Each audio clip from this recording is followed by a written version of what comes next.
So, Commissioner, just wanted to get your thoughts on the first day of your campaign tour here. You're hitting 4 cities on a 10-day tour, kind of a throwback, you know, just doing a bus tour of the state. It's obviously a big state. Southwest Florida is an important part of it.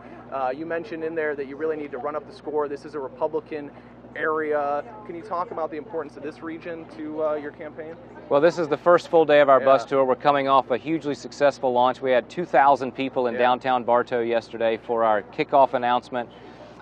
Today's our 4th city stop today. This is a 22-city tour.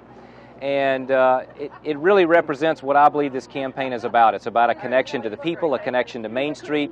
It's about grassroots energy. That's what this bus tour is all about. Big cities, small towns, places that have their own interstate exit, and places that aren't anywhere near the exit. Our state is large, it's diverse, but we're all in this together. One thing I just want to get your thoughts on some of the issues that are in the news right now. Obviously, if you become governor, you're going to have to grapple with things like the state budget that's being discussed right now. There's talk that maybe some people would like to see Governor Rick Scott veto the budget. They think, he obviously didn't get some of his priorities in there. Concerns about education funding and other issues. What do you think about the budget deal that just wrapped up? Well, I certainly have some concerns about the budget and how it was done. You know, I believe that we ought to be focused on creating jobs. We ought to market Florida. We ought to compete with the other states and win to have new jobs grow organically in our state and steal them from other places. I think we ought to be shameless about stealing jobs from other places and make Florida the launch pad for the American dream. Education, infrastructure, these are all important things, and as we get around the state campaigning to be the next governor, these are the things that I think are important for us to diversify our economy and make Florida the launch pad for the American dream. Stealing jobs from other places, does that mean that you support the governor's push for Enterprise Florida and economic incentives? Or? Enterprise Florida, having a structure in place that allows us to be competitive and go get the jobs that are out there. Visit Florida, making sure that we're supporting those businesses, those mom and pop businesses that are such a vital part of our state's tourism industry. We're marketing Florida. Florida, we can't guarantee that people are going to come here. We can't take that for granted. When you take job creation for granted, it slips away. That's what New York did. That's what California did. That's what Illinois did. Florida needs to be competitive.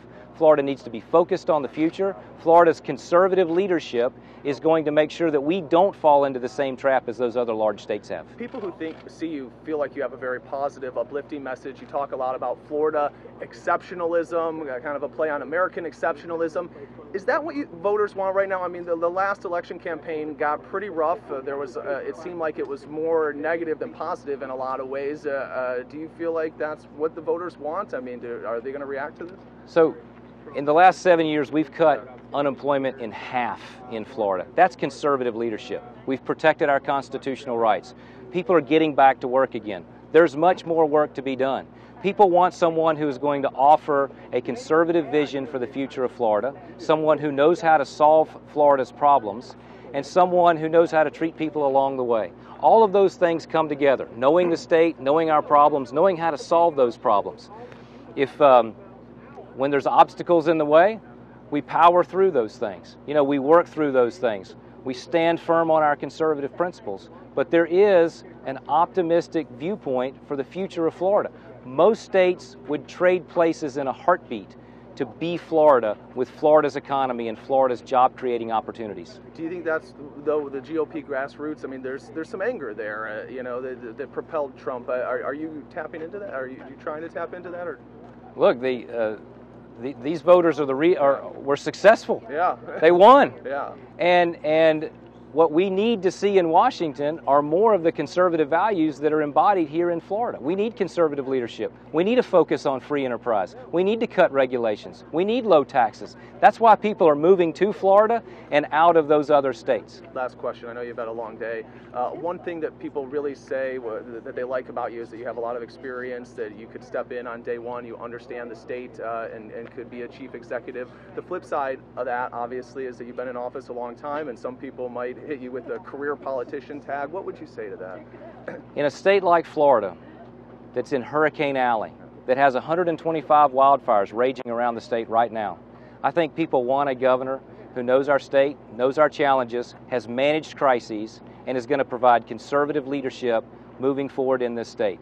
I represent all of those things. I'm the most prepared candidate for governor in Florida in 2018. Thank you very much, Commissioner. Thank you, Zach. Appreciate it. Hey, thanks. So you are